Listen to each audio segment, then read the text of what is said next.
Hello అండి, welcome back to our channel arts and cooking. నేను మీ అనిత. ఈరోజు వీడియోలో అల్ట్రా వెట్ గ్రైండర్ అన్బాక్సింగ్, అలాగే ఫస్ట్ టైం యూస్ చేస్తున్నప్పుడు ఎలా క్లీన్ చేయాలి అండ్ యూస్ చేసిన తర్వాత రివ్యూ ఎలా ఉందో మీతో షేర్ చేసుకుంటున్నాను. ఫస్ట్ అయితే వెట్ గ్రైండర్ అన్బాక్సింగ్ చూసేయండి, దాని తర్వాత క్లీనింగ్ అలాగే రివ్యూ చూద్దాము. ఇక్కడ నేను చూపిస్తున్న వెట్ గ్రైండర్ కెపాసిటీ 1.25 లీటర్. అంటే బేసిక్గా ఒక స్మాల్ ఫ్యామిలీ 2 to 3 మెంబర్స్ ఉన్న ఫ్యామిలీకి ఇది సరిపోతుంది. 3 మెంబర్స్ కన్నా ఎక్కువ ఉన్న ఫ్యామిలీకి ఇది అంత సూట్ అవ్వదండి. 2 లీటర్స్ ఉన్న వెట్ గ్రైండర్ని తీసుకోవాలి. సో ఫ్యామిలీలో ఎంతమంది ఉన్నారో దాన్ని బట్టి కెపాసిటీని సెలెక్ట్ చేసుకోవాలి. అల్ట్రా బ్రాండ్లో ఇది బేసిక్ స్టార్టింగ్ కెపాసిటీ 1.25 లీటర్ది. దీని తర్వాత 2 లీటర్, 2.5 లీటర్ అలా ఇంకా కెపాసిటీస్ వేరీ అవుతాయి. ఈ గ్రైండర్తో పాటు యూజర్ గైడ్ అండ్ స్పాచులా వస్తుంది. దీంతో పాటు వీటితో పాటు అడిషనల్ అటాచ్మెంట్స్గా atta kneader and coconut scraper ఉంటుంది. మీరు అవి కూడా పర్చేస్ చేయాలి అనుకుంటే కాస్ట్ కొంచెం ఎక్స్ట్రా అవుతుందండి.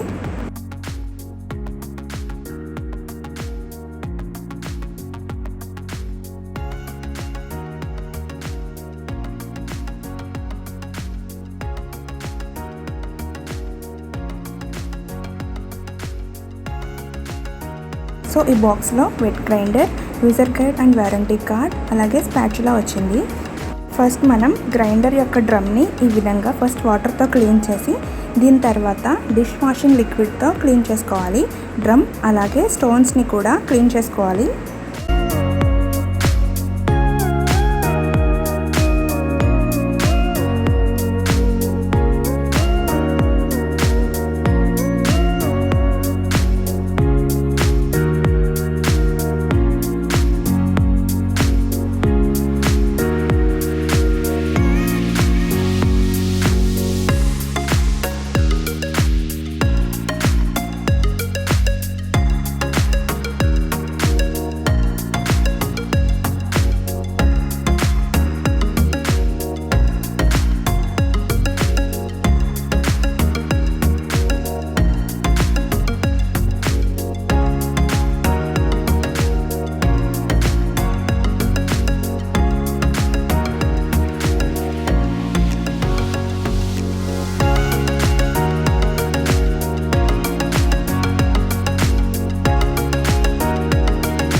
ఈ విధంగా క్లీన్ చేసుకున్న తర్వాత గ్రైండర్ని తడి లేకుండా ఒక క్లాత్తో క్లీన్ చేసుకుని ఈ విధంగా డ్రై చేసి పెట్టుకోవాలి.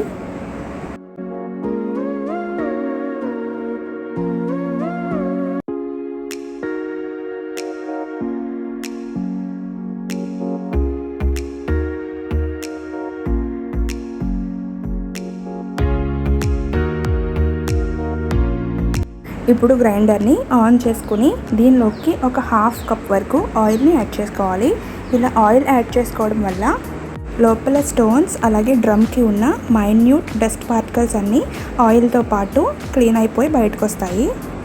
ఈ ప్రాసెస్ని ఒక 2 times రిపీట్ చేయాలి. అంటే ఆయిల్ని వేసుకున్న తర్వాత ఒక 10 minutes పాటు గ్రైండర్ని రన్ చేసుకోవాలి.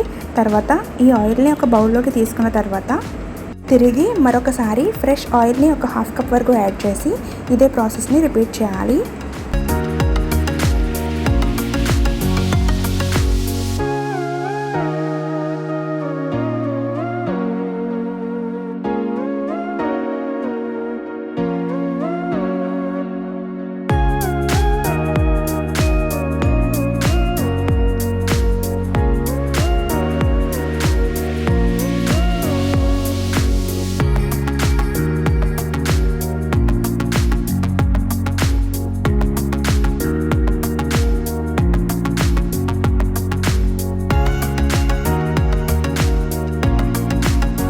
ఇలా 2 టైమ్స్ ఆయిల్తో వెట్ గ్రైండర్ని రన్ చేసిన తర్వాత ఆయిల్ని ఇలా బౌల్లోకి తీసుకుని వెట్ గ్రైండర్ని మరొకసారి డిష్ వాషర్ పెట్టి క్లీన్ చేసుకోవాలి.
సో ఈ విధంగా వెట్ గ్రైండర్ డ్రమ్ని బాగా క్లీన్ చేసుకున్న తర్వాత తడి లేకుండా క్లాత్తో బాగా క్లీన్ చేసుకోవాలి.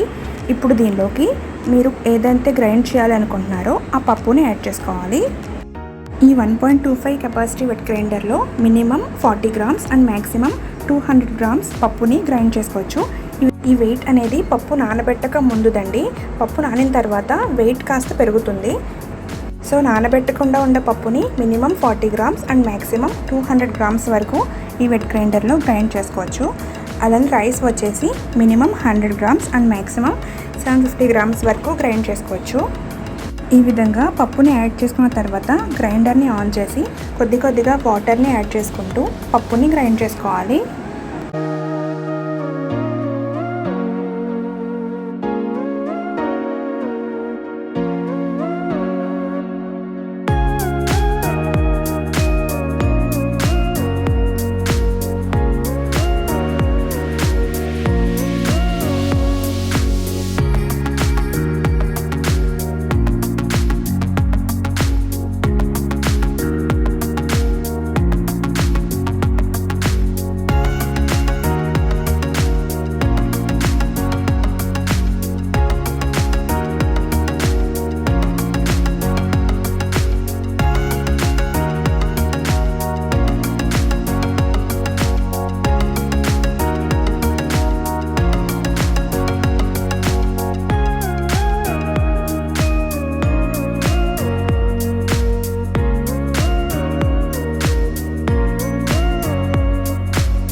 ఇలా మధ్యలో అవసరమైతే వాటర్ని యాడ్ చేసుకుంటూ స్పాచులాతో ఇలా పప్పుని ఎడ్జెస్ నుంచి స్క్రాప్ చేసుకుంటూ గ్రైండ్ చేసుకోవాలి.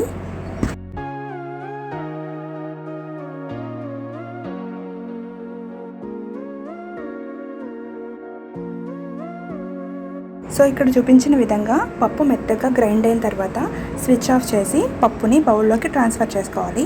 సో పప్పు అయితే చాలా మెత్తగా గ్రైండ్ అయిందండి. పప్పు తీసిన తర్వాత బియ్యాన్ని యాడ్ చేసుకుని గ్రైండ్ చేసుకోవాలి. పప్పు గ్రైండ్ అయినంత సాఫ్ట్గా బియ్యం గ్రైండ్ అవ్వట్లేదు. ఒకవేళ మీరు వెట్ గ్రైండర్ యూజ్ చేస్తే కనుక మీకు అలానే ఉందా లేదా యూసేజ్ ఏమైనా తేడా ఉందా కామెంట్ సెక్షన్లో షేర్ చేయండి. బియ్యాన్ని కూడా సాఫ్ట్గా గ్రైండ్ చేసుకోవడానికి టిప్స్ ఉంటే కామెంట్ చేయండి. సో ఈ వీడియో మీకు హెల్ప్ అవుతుంది అనుకుంటున్నాను. నచ్చితే లైక్ చేసి మీ ఫ్రెండ్స్ అలాగే రిలేటివ్స్కి షేర్ చేయండి. మరిన్ని ఇంట్రెస్టింగ్ వీడియోస్ కోసం మన ఛానల్ని సబ్స్క్రైబ్ చేసుకుని పక్కనే బెల్ ఐకాన్ కూడా ప్రెస్ చేయండి. Thank you for watching.